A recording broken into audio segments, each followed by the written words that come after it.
para magtau-tauhan at gawin yung robot at gawin yung katatawanan sa harapan.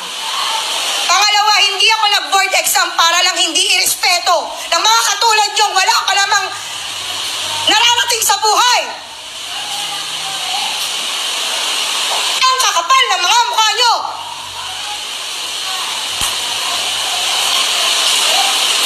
Hindi nyo nga kaya buhayin yung mga sarili nyo?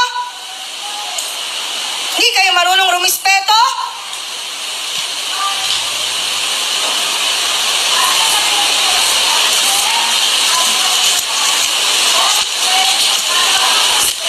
Mag-board exam din kayo para malaman nyo kung hanggang saan kayo.